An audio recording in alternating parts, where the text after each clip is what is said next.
वज़ीर-ए-आज़म शहबाज शरीफ वफ़द के हमरा सऊदी अरब पहुँच गए। जद्दा के गवर्नर ने इस्तकबाल किया। वज़ीर-ए-आज़म शहबाज शरीफ सऊदी वली-अहद शहज़ादा मोहम्मद बिन सलमान से मुलाकात करेंगे। पाकिस्तान में सऊदी सरमाकारी के फ़रोग़ समेत दीगर अमूर पर गुफ्तगू होगी। वज़ीर-ए-आज़म उम्रा अदा करेंगे। रोज़ा रसूल पर हाज़िरी भी देंगे।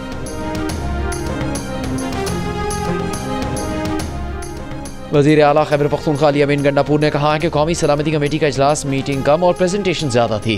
प्रेजेंटेशन और एलामिया पेश करने से दहशत गर्दी खत्म होना होती तो अब तक हो चुकी होती।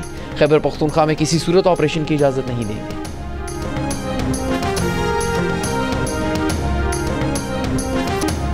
चेयरमैन पीटीआई बैरिस्टर गौहर का कहना है कि सोशल मीडिया से मुतालिक जेआईटी के मामलात बानी पीटीआई के सामने रखेंगे।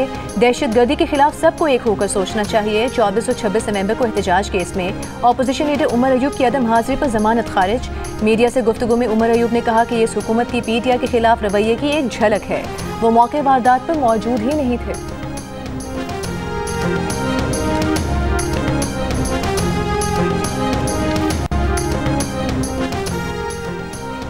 पीटीआई ने फॉरेन अफेयर्स और इंटरनेशनल रिलेशंस कमेटी ख़त्म कर दी। पीटीआई की तरफ से जारी किया गया नोटिफिकेशन के मुताबिक कमेटी में सैयद जुल्फ़िकार बुखारी, सज्जाद बरकी, शहबाज गिल और आतिफ खान शामिल थे। 5 साल में इस्लामाबाद में एहतजाज से निमटने के लिए सरकार को 1 अरब 35 करोड़ 58 लाख रुपए से ज़ायद खर्च करना पड़े। विफाकी वज़ीर दाखिला मोहसिन नकवी ने तहरीरी जवाबात में अखराजात की तफसीलात ऐवान में पेश कर दी। दस्तावेज़ात के मुताबिक साल 2019-20 में इस्लामाबाद में एहतजाज से निमटने पर 15 करोड़ 77 लाख, साल 2020-21 में 9 करोड़ 61 लाख से ज़ायद रकम खर्च हुई। साल 2021-22 में 27 करोड़ 79 लाख 48 हज़ार, साल 2022-23 में 72 करोड़ 40 लाख 31 हज़ार, जबकि साल 2023-24 में 10 करोड़ रुपए खर्च हुए।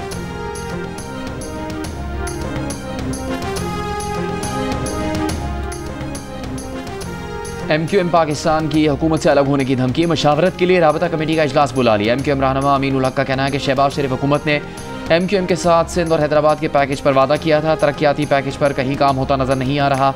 1.5 साल से हुकूमत ने MQM से किया एक भी वादा पूरा नहीं किया।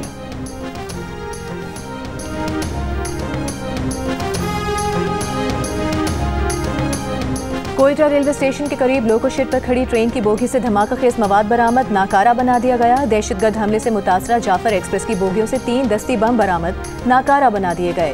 कच्छी के इलाके मुश्काफ से ट्रेन की 8 बोगियां गुज़िश्ता रात कोयटा रेलवे स्टेशन लाई गई थीं। दहशतगर्द हमले में मुतासरा 5 बोगियों की मुरम्मत का काम जारी। बोगियों पर गोलियों के निशान और बेशतर खिड़कियों के शीशे टूटे हुए हैं। रेलवे हुकाम के मुताबिक रेलवे ट्रैक की मुरम्मत हो चुकी। ट्रेन सर्विस भी जल्द बहाल कर दी जाएगी।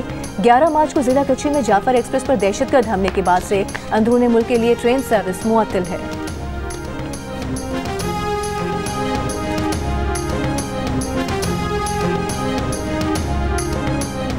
पब्लिक अकाउंट्स कमेटी का चेयरमैन जुनैद अकबर की ज़ेर सदारत इजलास। नेपरा परफॉर्मेंस ऑडिट के मसले पर तबादला ख्याल। चेयरमैन कमेटी जुनैद अकबर ने बताया कि नेपरा परफॉर्मेंस ऑडिट के लिए तैयार नहीं है। नेपरा का मौक़िफ़ है, ऐसा करने से अथॉरिटी की फैसला करने की सलाहियत मुतासिर होगी। ऑडिटर जनरल अजमल गोंदल ने कहा, नेपरा ने ऑडिटर जनरल से ऑडिट करवाने पर इत्तफाक करने के बाद हाई कोर्ट से स्टे ले लिया। जितना नुकसान नेपरा ने मुल्क को पहुँचाया किसी इदारे ने नहीं पहुँचाया। रुकन कमेटी नवीद कमर का भी नेपरा का मौक़िफ़ मानने से इनकार। कहा, नेपरा का परफॉर्मेंस ऑडिट किया जा सकता है। रुकन कमेटी सनाउल्लाह मस्ती खेल ने कहा, अगर नेपरा का परफॉर्मेंस ऑडिट नहीं हुआ तो कोई इदारा भी ऑडिट के लिए तैयार नहीं होगा। इनारा बानीखर ने कहा कि नेपरा की कारकर्दगी से मुल्क की मईशत मुतासर होती है। मुल्क की मईशत को जिस तरह तवानाई ने बिठाया ऐसा कभी नहीं हुआ। इस मौके पर चेयरमैन नेपरा का कहना था कि उन्हें अथॉरिटी के फैसलों के अलावा ऑडिट पर एतराज़ नहीं। नेपरा अपने अख्तियारात पर पब्लिक अकाउंट्स कमेटी को ब्रीफिंग देने को तैयार है।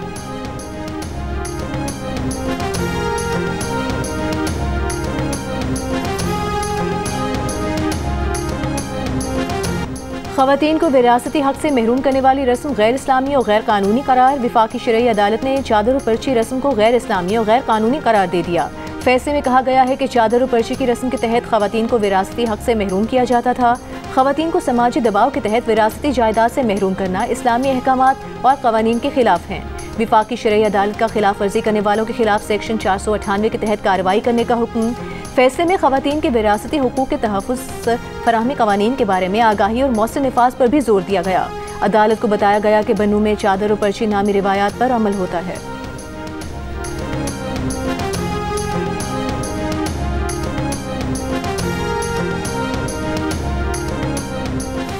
190 मिलियन पाउंड केस में बानी पीटीआई और बुशा बीबी की सजा मुअत्तल करने के लिए इस्लामाबाद हाई कोर्ट में दरखास्तें दायर। दरखास्त में कहा गया है कि नैब ने बदनीयती से अपने इख्तियारात का गलत इस्तेमाल किया। नामुकम्मल तफ्तीश की बुनियाद पर जल्दबाजी में सजा सुनाई गई। नेशनल क्राइम एजेंसी हुकाम को शामिल तफ्तीश भी नहीं किया गया। 17 जनवरी को सुनाई जाने वाली सजा मुअत्तल करके जमानत पर रिहाई दी जाए और मरकजी अपील के हतमी फैसले तक फैसला और सजा मुअत्तल किए जाए।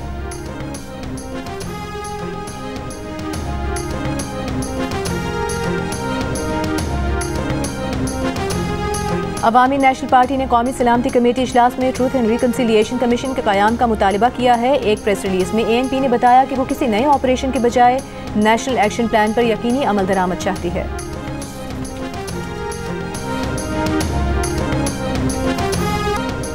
तनख्वाहें ना अदा करने पर काम बंद कर दिया गया। डॉक्टर्स और अमले के एहतजाज के बायस और रज़ाई अस्पताल में मरीज परेशान। डॉक्टर्स का कहना है कि सूबाई हुकूमत ने 8 माह से फंड्स नहीं दिए। अमला और डॉक्टर्स को 5 माह से तनख्वाहें नहीं मिली। फौरी अदायगी न होने पर इमरजेंसी सर्विसेज भी बंद कर देंगे।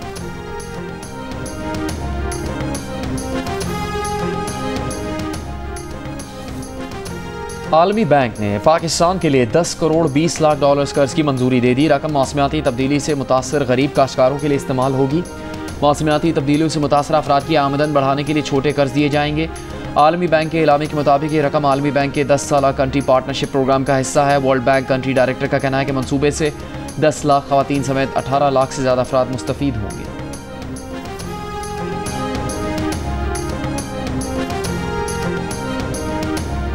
वज़ीर आला सिंध मुराद अली शाह से चीन के काउंसिल जनरल की मुलाकात। मुराद अली शाह ने कहा कि सोलर प्रोजेक्ट्स भी चीन के ताउन से बढ़ाएंगे।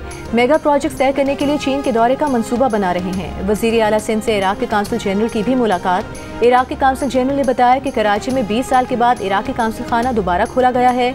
कराची में वीज़ा और दीगर सहूलियात दोबारा शुरू कर रहे हैं।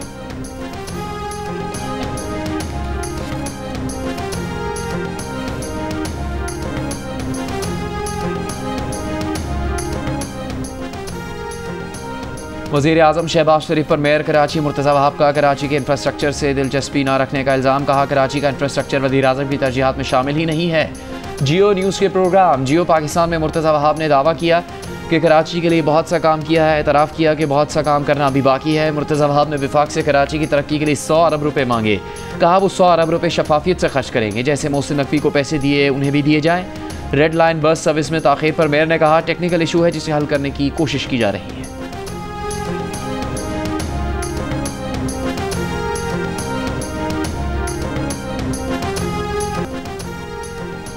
दादू में सोशल मीडिया पर बम धमाकों की अफवाह फैलाने के इल्ज़ाम में 34 अफराद पर पिक और दहशतगर्दी दफात के तहत मुकदमा दर्ज। मुकदमे में नामजद अफराद की गिरफ्तारी के लिए टीम बना दी गई। पैका एक्ट के तहत रावलपिंडी के थाना वारिस खान में मुकदमा दर्ज।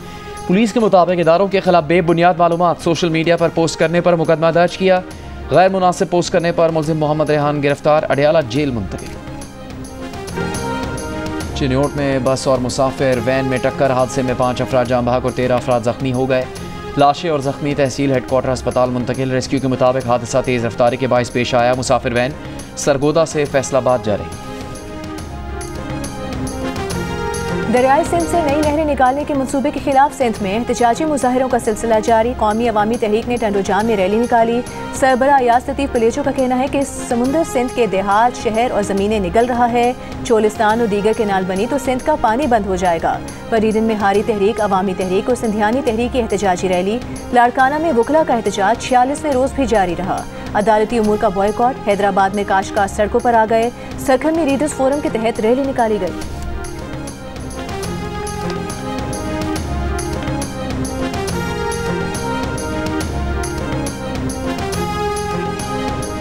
नायब सदर पीपल्स पार्टी सेनेटर शरीर रहमान का कहना है कि माहौलियाती तब्दीली बड़ा मसला है। सबको मिलकर मौसमियाती तब्दीली से निपटना होगा। कराची में तकरीब से खिताब में कहा कि कार्बन के अखराज से निपटने के लिए सख्त इक़दाम करने होंगे। पानी के बचाव के लिए भी अवामी आगाही मुहिम की ज़रूरत है।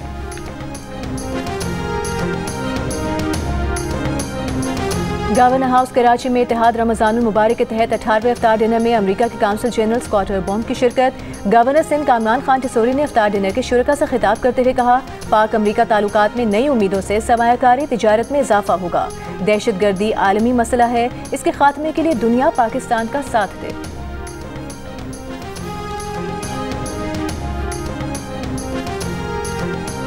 पाकिस्तान समेत दुनिया भर में डिजिटल लर्निंग का दिन। ये दिन मनाने का मकसद तालीम में डिजिटल लर्निंग और टेक्नोलॉजी की अहमियत को उजागर करना है। वज़ीर आला पंजाब मरीम नवाज़ ने अपने पैगाम में कहा, डिजिटल लर्निंग के दौर में तरक्की टेक्नोलॉजी और जदीद तालीम से मशरूत है। पंजाब में नौजवानों को international market based advance IT training programs करवाए जा रहे हैं।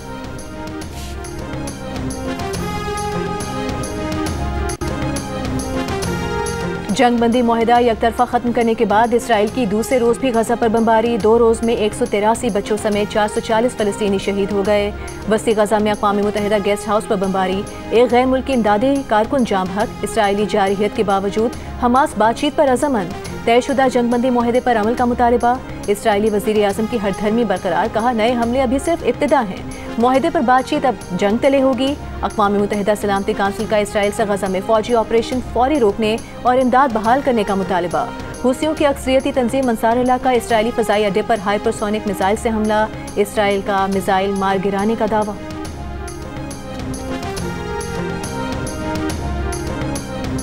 गाज़ा में इसराइली हमलों के खिलाफ न्यूयॉर्क के टाइम्स स्क्वायर, वाशिंगटन में व्हाइट हाउस समेत मुख्तलिफ अमरीकी शहरों में मुजाहरे। इसराइली हमले रोकने, फ़लस्तीन के हक़ में आवाज़ उठाने वाले महमूद खलील की रिहाई और बेदखली रोकने का मुतालबा। मकबूजा बैतुल मक़दस में भी इसराइलियों का एहतजाज। अमरीकी सेनेटर बर्नी सैंडर्स की इसराइली हमलों की मज़म्मत। अमरीकी फ़ौजी इमदाद बंद करने का मुतालबा।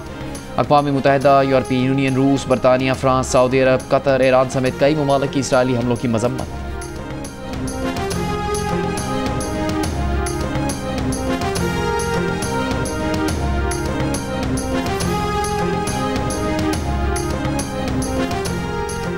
पाकिस्तान की गजा में इसराइली फ़ज़ाई हमलों में 400 फ़लस्तीनियों की हलाकत की मज़म्मत। तर्जुमान दफ्तर ख़ारिजा ने कहा कि इसराइली हमले सीज़ फायर मुआहदे की खिलाफ वर्जी हैं। आलमी बरादरी गजा और मशरिक़ वस्ता में क़याम अमन के लिए किरदार अदा करे।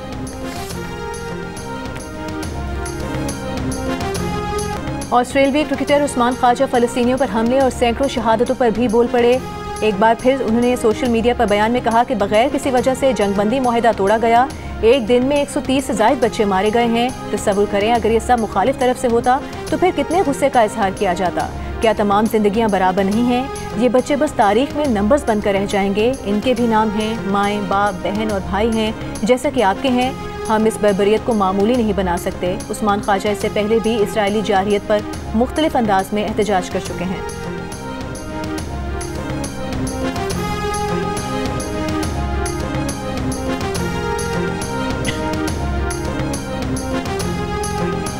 अमेरिका के यमन पर हमले जारी। गुज़श्ता रात सादा और हुदैदा गवर्नरेट में 10 मकामात को निशाना बनाया गया। हूसियों की अक्सरियती तंजीम अंसारुल्लाह के रहनुमा का कहना है कि अमेरिका के साथ हालत जंग में है। अमेरिकी मुहिम जोई के खिलाफ हर मुमकिन दिफा करना हमारा हक है। UAE और सऊदी अरब जंग में गैर जानिबदार रहे। खबर एजेंसी के मुताबिक ईरान ने हूसी ग्रुप को कशीदगी कम करने का पैगाम भेज दिया। अमेरिकी सदर ट्रंप ने हूसियों की जवाबी हमलों पर ईरान को संगीन नताइज से खबरदार किया था।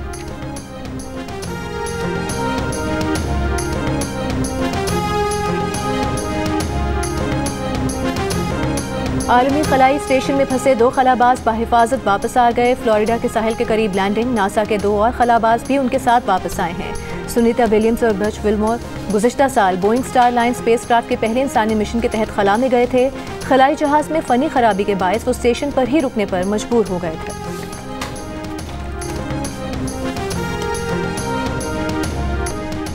साबिक सेनेटर मुस्तफ़ा नवाज़ खोखर की जानिब से अपोजिशन रहनुमाओं की दावत इफ्तार। महमूद खान अचकज़ई ने मसाइल का हल आइन पर अमल करार दिया। मौलाना फजलुर रहमान ने दरपेश मुल्की मसाइल का हल इत्तेफाक और आइन की हुक्मरानी को करार दिया। मौलाना फजलुर रहमान की गजा में इसराइली बर्बरियत की मजम्मत। अपोजिशन इत्तेहाद में मुख्तलिफ जमातों की शमूलियत और इत्तेफाक राय पर भी मुशावरत।